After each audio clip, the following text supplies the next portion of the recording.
नमस्कार, जी न्यूज देख रहे हैं आप और मैं हूं दिष्टुर उपाध्याय।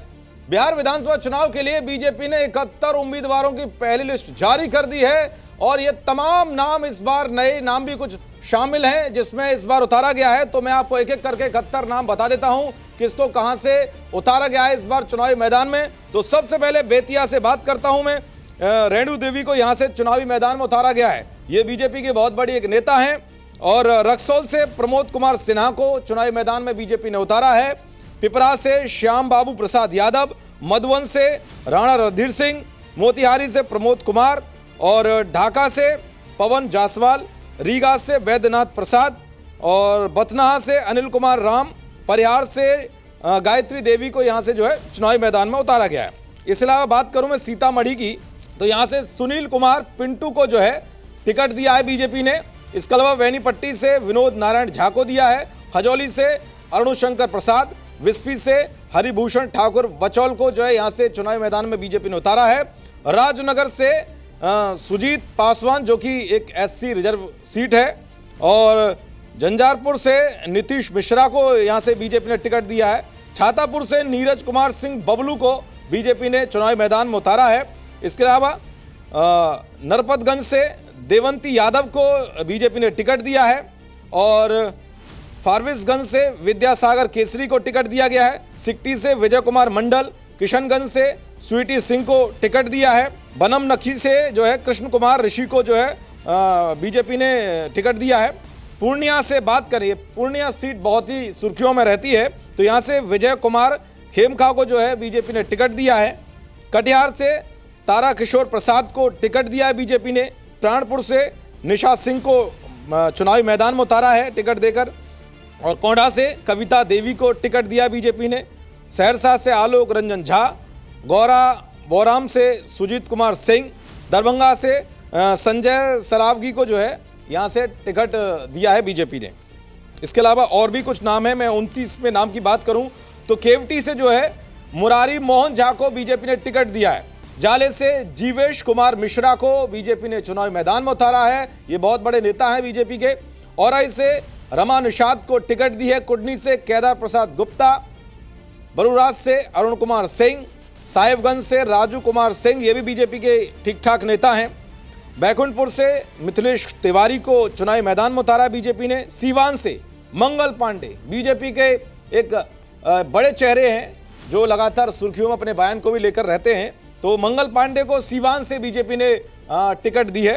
इसके अलावा दरौंदा से करणजीत सिंह और गोरिया कोठी से देवेश कांत सिंह को दिया है। तरिया से जनक सिंह, अमनौर से कृष्ण कुमार मंटू, हाजीपुर से अवधेश सिंह और लालगंज से संजय कुमार सिंह, पातेपुर से लखींद्र कुमार रोशन, मोइनुद्दीन नगर से राजेश कुमार सिंह, बछवाड़ा से सुरेंद्र मेहता, तेघराज से रजनीश कुमार और बेगूसराय से कुंदन कुमार को बीजेपी ने टिकट दिया है। तो ये 47 नाम जो बीजेपी के मैंने आपको बताया कि पढ़ के कि कैसे कहां से किसको उतारा गया है। इसके अलावा भी कुछ नाम हैं जो बहुत ही मुख्य नाम हैं जिनको बीजेपी ने टिकट दिया है, तो वो भी मैं आपको बता देता हूं। इसमें भागलपुर से रोहित पांडे जो बीजेपी के अच्छे खासे नेता हैं, उनको यहां से भागलपुर से बीजेपी ने टिकट दिया है। बांका से राम नारायण मंडल, कटोरिया से पूर्ण लाल टुंडू को दिया है। तारापुर से सम्राट चौधरी जो कि बीजेपी के फायर ब्रांड नेता हैं और जो सदन में बहुत तरीके से अपनी बातें रखते हैं, तो इनको तारापुर से उतारा है सम्राट चौधरी को। मुंगेर से कुमार प्रणय को जो है यहाँ से टिकट दिया गया है। Lakhisarai Vijay Kumar Sinha deputy CM, BJP ने यहाँ से उतारा है उनको। और बिहार शरीफ से जो है सुनील कुमार को टिकट दिया गया है। दीघा से संजीव चौरसिया को टिकट दिया है। बांकीपुर से नितिन नवीन, कुम्हरार से जो है संजय कुमार गुप्ता, पटना साहिब से रत्नेश कुशवाहा, दानापुर से राम कृपाल यादव, विक्रम से सिद्धार्थ सौरभ, बड़ारा से राघवेंद्र प्रताप सिंह, आरा से संजय सिंह टाइगर, तरारी से विशाल प्रशांत, अरवल से मनोज शर्मा, औरंगाबाद से त्रिविक्रम सिंह और गुरुआ से उपेंद्र दांगी। ये जो है ये आपको मैंने 66 नाम गिनवाए। इसके अलावा गया शहर से प्रेम कुमार, वजीरगंज से वीरेंद्र सिंह, हिसुआ से अनिल सिंह, वारसलीगंज से अरुणा देवी, जमुई से श्रेयसी सिंह, तो जमुई से जो है श्रेयसी सिंह को बीजेपी ने टिकट दिया। तो ये 71 नाम है जो बीजेपी ने पहली लिस्ट जारी की है और ये तमाम तरह का कयास थे इस लिस्ट को लेकर के जब बीजेपी अपनी पहली लिस्ट जारी करेगी तो किन किन लोगों के उसमें नाम होंगे। तो कई जैसे जगह से ऐसे नाम भी देखने को मिले हैं जो नए हैं और खासकर कई जो पुराने नेता हैं उनके भी टिकट इस बार काटे गए हैं कहीं ना कहीं। लेकिन खास बात यह है कि जिस तरह से तमाम तरह की बातें चल रही थी, विपक्ष तमाम तरह के आरोप लगा रहा था, प्रत्यारोप लगातार जारी थे कि बीजेपी जो है इस बार जो है इसके अंदर कलह चल रही है, इसीलिए टिकट बंटवारे को लेकर, टिकट शीट शेयरिंग को लेकर बात स्थिति जो है साफ नहीं हो रही है।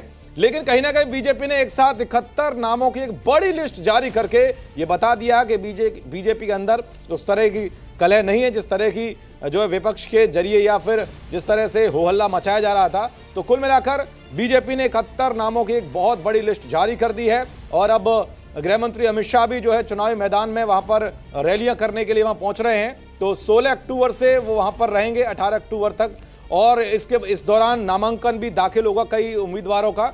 तो कहीं ना कहीं अमित शाह और बहुत बड़े बड़े नेता बिहार पहुंचना उनका जो सिलसिला है वो शुरू हो गया है। यहाँ ताबड़तोड़ रैलियां करेंगे और जनता को लुभाने की कोशिश करेंगे कि जो उन्होंने पिछले कुछ वर्षों में वहां पर किया है उन तमाम कामों के जरिए वोट लेने की कोशिश करेंगे। लेकिन कई योजनाएं नीतीश कुमार की जो है उनकी सरकार की ऐसी रही हैं जो एकदम ऐन वक्त पर उतारी गई।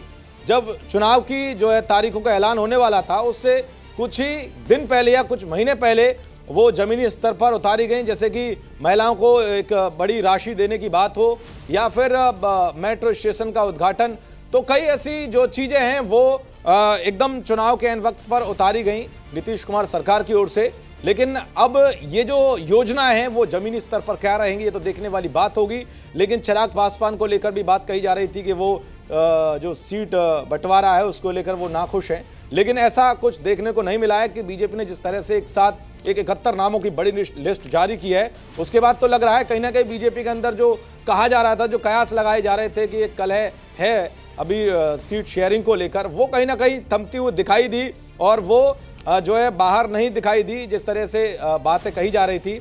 और अब विपक्ष की तरफ भी ध्यान देना पड़ेगा कि जिस तरह से अभी तक जो वहां पर कयास का दौर जारी है, जो टिकट बंटवारे को लेकर आपस में सहमति नहीं दिख रही है, जो विपक्ष लगातार जो है बीजेपी पर हमलावर था कि जो उनके सहयोगी दल हैं, जो एनडीए के जो सहयोगी दल हैं वो खुश नहीं है टिकट बंटवारे को लेकर। लेकिन जिस तरह से इंडिया गठबंधन के अंदर जो कलह चल रही है उस पर भी बीजेपी लगातार नज़र बनाए हुए है और उस पर भी जो है बीजेपी के लगातार कमेंट आ रहे हैं, बता रहे हैं कि कैसे जो बीजेपी पर तंज कस रहे थे विपक्षी वो कहीं ना कहीं वो इतनी बड़ी लिस्ट जारी करने में सक्षम नहीं हुए। लेकिन बीजेपी ने एक बहुत बड़ी लिस्ट जारी की है। अब देखना ये होगा कि जो बड़े बड़े चेहरे हैं, विजय सिन्हा हैं या सम्राट चौधरी हैं, वो किस तरह से इस बार चुनावी जो जादू है वो चलाते हैं, जो अपनी जो बातें हैं वो जनता तक कैसे पहुंचाते हैं, उसके आधार पर वोट पाते हैं, ये देखने वाली बात होगी। और 2 चरण में बिहार में जो है वोट डाले जाएंगे। बहुत सारी चीज़ें देखने को आपको मिलेंगी क्योंकि बिहार में खासकर यहाँ मुद्दे अलग हैं। उत्तर प्रदेश की तरह या फिर और जो प्रदेश हैं उसकी तरह नहीं है। यहाँ मुद्दे कहीं ना कहीं बिजली, पानी, स्वास्थ्य के अलावा जो जातीय समीकरण है वो भी प्राथमिकता के आधार पर रहा है, जो सबसे ऊपर रहा है। यहाँ पर लोग कहीं ना कहीं जो है जातिवाद के आधार पर भी वोट करते हैं और आपने देखा होगा कि यहाँ पर जो हिंदू मुस्लिम वाला एंगल बहुत कम चलता है। यहाँ पर जातिवाद प्लस जो विकास के मुद्दे हैं वो सबसे ऊपर रहते हैं। इस बार जो मुद्दे हैं वो देखने वाली बात होगी। जिस तरह से बीजेपी लगातार बड़े बड़े वादे और दावे कर रही है, एनडीए की तरफ से जो बातें कही जा रही हैं उस पर जो वहाँ की बिहार की जनता है वो कितना भरोसा करती है वो भी देखने वाली बात होगी। लेकिन इस बार कहीं ना कहीं जो चुनावी मुकाबला है दिलचस्प इसलिए भी है क्योंकि यहाँ त्रिकोणीय समीकरण की बात कही जा रही है, क्योंकि पीके की पार्टी मैदान में है और लालू परिवार में भी कहीं ना कहीं 2 फाड़ दिखाई दे रही है। एक तरफ तेज प्रताप ने अपनी पार्टी बना ली है और वो दमखम के साथ चुनावी मैदान में है और वो जिस तरह से बातें कर रहे हैं आरजेडी को लेकर, और उससे लग रहा है कि कहीं ना कहीं कुछ तो फर्क पड़ेगा उनकी आरजेडी पर। जिस तरह से तेजस्वी यादव बातें कर रहे हैं, उनके बयान आ रहे हैं और खासकर तेज प्रताप कहीं ना कहीं इस इशारों में ही तेज प्रताप जो हैं वो तेजस्वी पर निशाना भी साध रहे हैं और इसका जो जमीनी स्तर पर जो नतीजा वो देखने वाली बात होगी। लेकिन कहीं ना कहीं एक तरफ जहां पर एनडीए है वहां बीजेपी है और दूसरी तरफ जेडीयू बीजेपी के साथ दमखम के साथ दिखाई दे रही है, लेकिन कहीं ना कहीं इंडिया गठबंधन में अभी जो स्थिति है वो साफ नजर नहीं आ रही है। अब देखना यह होगा कि बीजेपी ने जो 71 नामों की लिस्ट जारी की है वो कैसे जमीनी स्तर पर जाकर के लोगों से एक कह सकते हैं विश्वास दिलाकर वो वोट पाते हैं। ये देखने वाली बात होगी। देखते रहिए जी न्यूज़। नमस्कार।